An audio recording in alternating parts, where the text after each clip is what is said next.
இந்த நிகழ்ச்சியும் அவருக்கு வீர வணக்கம் செலுத்துகின்ற நிகழ்ச்சியுமாக இங்கே நடைபெற்றுக் கொண்டிருக்கின்ற இந்த நிகழ்ச்சியில் கலந்து கொண்டிருக்கின்ற பல்வேறு பகுத்தறிவு முற்போக்கு சிந்தனைகளை கொண்ட இயக்கங்களை சார்ந்த ஆன்றோர் சான்றோர் பெருமக்களே, நிகழ்வுக்கு வந்திருக்கின்ற நண்பர் நிகழ்த்தும் குழுவுக்கு தலைமையேற்று நடத்தி கொண்டிருக்கும் அனைவருக்கும் எனது முதற்க நன்றியையும் வணக்கத்தையும் தெரிவித்துக் கொள்கிறேன். எனக்கு வாழ்வியலை கற்றுக் கொடுத்தது திராவிட இயக்கம். அதை கற்றுக் கொடுத்தது தமிழாசிரியர்கள். அந்த தமிழாசிரியர்களில் முதன்மையாக நான் கருதுவது பேராசிரியர் இளவரசு. அவருடைய மாணவன் என்று பேராசிரியர் முனைவர் வணங்காமுடி என்னிடம் நான் அவரை முதலில் இங்கு பார்த்தபோது கூறினார். உயிரெனக் கொண்டவர், பெரியார் பற்றிய பல நூல்களை எழுதியவர், தமிழ் இயக்கத்தின் தலைவராக இருந்தவர், தமிழ் மொழியையும் தமிழரின் சமூக விழிப்புணர்வையும் அறிவு புரட்சியையும் தம் வாழ்நாள் முழுவதும் கேடயமாக கொண்டவர். பெரியாரின் எழுத்து, நீதிக்கான போராட்டம், பாவேந்தரின் எழுத்து இவை அனைத்தையும் தமது வாழ்வோடு இணைந்திருந்தார் திரு வணங்காமுடி அவர்கள். ஆய்வறிஞர், பெரியாரின் பெருந்தொண்டர், சான்றமை தமிழ் அறிஞர் பேராசிரியர் கு. வணங்காமுடி அவர்கள் படத்திருப்பும் புகழ் அஞ்சலி நிகழ்வில் தலைமையேற்றிருக்கும் தங்கவயல் மேனாள் கல்லூரி பேராசிரியர் கிருஷ்ணமூர்த்தி அவர்களே, செங்கம் மேனாள் கற்றுடையோர் என்போர் கற்றோர் முகத்திரண்டு பொண்ணுடன் கல்லாதவர் என்று சொன்னார். மனிதன் படிக்கவில்லை என்றால் அவன் கண் இருப்பதில்லை. படித்தவன் தான் மனிதன் சொன்னவர் வள்ளுவர் தான். இதை நிலைநாட்டியவர் யார் என்று சொன்னால் நடேசனார் அவர்கள் 1916 ஆண்டிலே படிக்க வேண்டும் என்று தமிழுடைய சங்க படத்தை சர்வ செய்து படிக்க அவர்களை முடிவு கட்டி கொடுத்தவர் நடேசன் அவர்கள் தான்.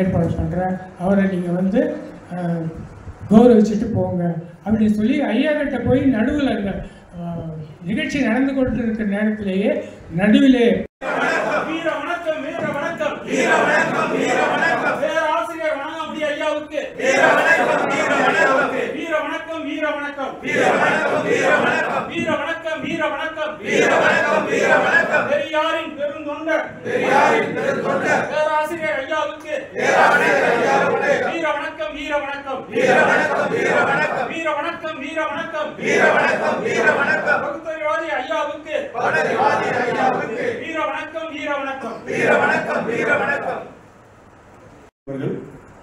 பிறகு தொடர்ந்து பல ஆண்டுகளாக அவரோடு நல்ல தொடர்பில் இருந்தேன். எனக்கு அவ்வப்போது ஆலோசனைகள் வழங்குவார்.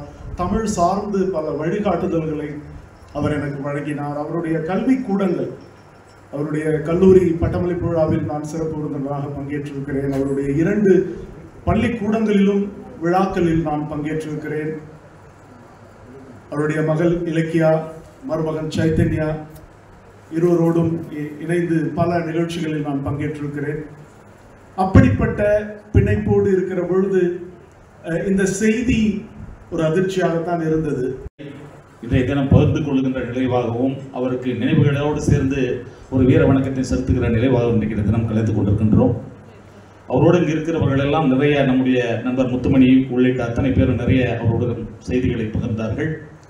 தமிழுக்காக அவர் நிறைய தொண்டினை செய்து கொண்டே பகுத்தறிவு தந்தை பெரியாருடைய கொள்கைகளை உள்வாங்கி பல்வேறு ஆய்வுகளை செய்து எத்தனையோ மாணாக்களை உருவாக்கியவர். மாநில தலைவர் சொன்னது போல ஒரு மனிதன் தானாக பிறப்பதில்லை, அவன் தனக்காக மட்டும் வாழக்கூடாது என்ற அந்த நிலையிலிருந்து பார்க்கின்ற பொழுது பேராசிரியர் அவர்கள் ஒருபோதும் தனக்காக அவர் வாழவில்லை. அவர் 3 முறையாக வாழ்ந்திருக்கிறார்கள்.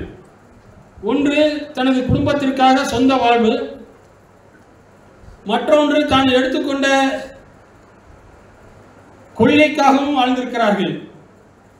இப்படி அவர் வாழ்வு என்பது தனிப்பட்ட வாழ்வாக மட்டும் அமையாமல் தான் சார்ந்த சமுதாயத்திற்காக வாழ்ந்திருக்கிறார் என்று சொன்னால் அவர் ஏற்றுக்கொண்ட தலைவனுடைய வழியை பின்பற்றி மிக சிறப்பாக வாழ்ந்திருக்கிறார்கள். கொண்டிருந்த உழவர்கள் தங்களுடைய நிலத்தை ஒரு மத யானை ஒன்று மிகவும் சீரழிவு செய்து அவர்களுடைய வாழ்வதிகாரத்தை ஏற்கின்ற வகையிலே ஒரு செயலை செய்து கொண்டிருக்கிறது என்ற நினைவு வந்து கையிலே வேலை எடுத்துக்கொண்டு அந்த மத யானை இருக்கிற அந்த காட்டு பகுதிக்கு சென்றானாம். அந்த காட்டு பகுதியிலே சென்றபோது அந்த மத யானையை நோக்கி தன் வேலை எய்த போது அந்த யானை மீது பட்டபோது அது துளித்தெழுந்து வளைந்த வேளாக கீழே விழுந்து விட்ட போது அந்த யானை தப்பித்து விட்டதா. அவன் மிகவும் சோர்ந்த முகத்தோடு சோகத்தோடு நாம் தோல்வி அடைந்து விட்டோமே என்ற அந்த வேலோடு அவன் வந்தபோது அந்த மன்னர் இருவரையும் பார்த்துவிட்டு அவன் அந்த தோல்வியடைந்த வேலை தாங்கி வந்த இளையவனை அரியணையிலே ஏற்றினாராம். இதைதான் வள்ளுவன் சொல்லுவான், காண முயல் எய்த அம்பினில் யானை பிழைத்தவையல் எங்கள் இனிது என்று. அதுதான் என் அருமை நண்பர். அது நமக்கு முன்னாடியே பேசியவர் அனைவரும் குறிப்பிட்டார்கள். அந்த பணியை நாம் எடுத்து செல்ல வேண்டும் என்பதுதான் என்னுடைய சார்பாகவும் உலக தமிழ் கழகத்தின் சார்பாகவும் தெரிவித்துக் கொண்டு, இந்த நாள் மே 18 உலகெங்கும் வாழும் தமிழர்களினுடைய உள்ளங்களிலே சோகம் நிறைந்த நாள். அந்த சோகம் நிறைந்த நாளிலே இந்த நிகழ்வும் நடைபெற்று கொண்டிருக்கிறது. ரெண்டாவது, அந்த சமுதாயத்தை சேர்ந்த அவங்களுக்கு அவங்க 3.5 லட்சம் ரூபாய் 1000 ஓட்டுக்கு செலவு பண்றாங்க அப்படின்னு வச்சுக்கோங்க. அப்போ இந்த ஒடுக்கப்பட்டவர் ஜெயிப்பாரா? ஜெயிக்க மாட்டார். ஏன்னா இங்க வந்து எத்தனையோ பெரியாரிஸ்டுகள் செத்து இருக்காங்க, எத்தனையோ பெரியாரிஸ்டுகளை வந்து கொலை பண்ணி இருக்கிறாங்க இந்த கர்நாடகத்தில். அப்படி இருக்கும்போது அந்த ஒடுக்கப்பட்டவர் வந்து 100% மேன்மக்கள் இருக்கிற இடத்துல போய் ஒரு கிராமத்தில் தேர்தலில் நின்று ஜெயிக்கணுன்றது சாத்தியம் இல்லை. தெரியுமா அப்படின்னு கேட்டார். தெரியுங்க அப்படின்னா, ஐயோ பெரிய ஆளுங்க, இப்போ நான் சொல்றதெல்லாம் வந்து ஒரு 15 வருஷத்துக்கு முன்னாடி கதை. அவர் மிகப்பெரிய ஆளுங்க, இவங்கெல்லாம் வந்து என் குடும்பத்துக்கு தெய்வம் மாதிரி அப்படின்னா. ஏங்க அப்படின்னா, என்னை வந்து அந்த அந்த கிராமத்தில் அவர்கள் ஒடுக்கப்பட்ட சமுதாயத்தை சேர்ந்தவர்கள், அதாவது இப்போ ஒடுக்கப்பட்ட சமுதாயம் அல்லது உயர் ஜாதி அப்படிங்கிறதுலாம் பாகுபாடு இல்லாத காலகட்டத்துக்கு இப்போ இல்லை. ஆனால் அதெல்லாம் ரொம்ப வீரியமாக இருந்த காலகட்டத்தில் அவர்களெல்லாம் அரவணைத்து சென்றவர் நம்முடைய ஐயா வணங்காமுடி அவர்கள். அதற்கு அவர் ஒரு எடுத்துக்காட்டாக இருந்தார் எங்களுக்கெல்லாம். அது எப்படின்னா, அவர் திருமணத்துக்கு தாலி வாங்கி கொடுத்துருக்காரு. அவர் அன்னைக்கு இதுக்கு வந்திருக்கார், நம்ம ஐயாவுக்கு நினைவு வச்சது எப்படி தேடி எப்படி தகவல் தெரிஞ்சு வந்திருக்காரு. அவர் எப்போ போனாலும் ஐயாவை பற்றி கேட்பார். ஒரு 15 ஆண்டுகளை எப்பயாவது அப்பப்போ சந்திக்கும் போதெல்லாம் வந்து அவர் ஐயாவை கேட்பார். இந்த அளவுக்கு ஐயாவின் பற்று கொண்டவர்கள் நிறைய பேர் இருந்திருக்காங்க. நிறைய உதவி, இப்போ இலக்கியா சொன்னது மாதிரி நிறைய உதவி செஞ்சிருக்காரு அப்படிங்கிறத அன்னைக்கு அவர் மறைந்த போது நான் பார்த்தேன். எனக்கே நிறைய அந்த தகவலாம் தெரியாமல் இருந்தது. அவர் அன்னைக்கு மறைஞ்ச போது அவருக்காக அஞ்சலி செலுத்த வந்த மக்களை பார்த்த போது எவ்வளவு திரளான மக்களை அவர் சம்பாதித்திருக்கிறார். அவர் இறந்த போது கண்ணீர் விடுவதற்கு எத்தனை மக்கள் இருந்திருக்காங்க அப்படிங்கிறத பார்த்தேன். அதாவது மனிதனுடைய வாழ்க்கை என்பது அவன் இறந்த போது அவனுக்காக சொரிகின்ற கண்ணீரை பார்த்து முடிவு செய்யலாம் என்று சொல்வார்கள். அப்படித்தான் ஐயாவுடைய மறைவிற்கு அவர் காலமான போது எத்தனையோ நெஞ்சங்கள், நேரில் வந்தவர்கள் பலர், நேரில் வர முடியாதவர்கள் பலர், அந்த பலரில் சிலர் இங்கு வந்திருக்கிறீர்கள். உங்கள் அனைவருக்கும் இந்த நேரத்தில் நன்றி.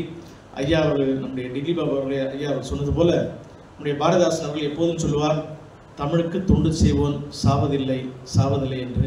ஐயா அவர்கள் விதையாக விழுந்திருக்கிறார். கண்டிப்பாக அவர் மரமாக நம்மை போன்ற மாணவர்களாக எழுந்தள்ளி இருக்கிறார் என்று தான் சொல்ல வேண்டும்.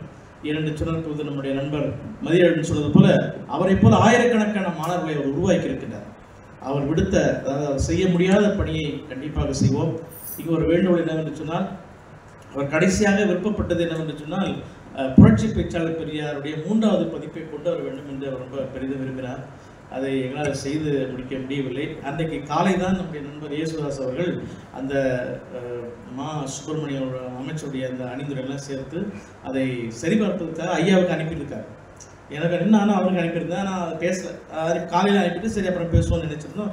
11 மணிக்கு இது மாதிரி மருத்துவமனைக்கான தகவல் வந்தது. இருந்தாலும் கூட அந்த பணியை செய்து முடிக்க வேண்டும் என்று அவருடைய மகள் அன்பு மகள் இலக்கிய அவருக்கு சொல்லிவிட்டோம். கேட்டுக்கொள்கிட்டேன். அவருடைய எல்லா நூல்களையும் மீண்டும் கொண்டு ஐயா ராஜேந்திர பாபு ஐயா சொன்னது போல பல நூல்கள் பலருக்கும் தெரியாமலே இருக்கின்றது. அதையெல்லாம் அற்புதமான நூல், அவற்றையெல்லாம் கொண்டு வர வேண்டும் என்று அவருடைய குடும்பத்தாரை கேட்டுக்கொண்டு அவருக்கு நான் வந்து சென்னையில் 29ஆம் தேதி அவரை சந்தித்த போது ஐயா எப்படிப்பா இருந்துச்சு நிகழ்ச்சின்னு கேட்டார். நான் சொன்னேன், மிக சிறப்பாக இருந்துச்சுங்க.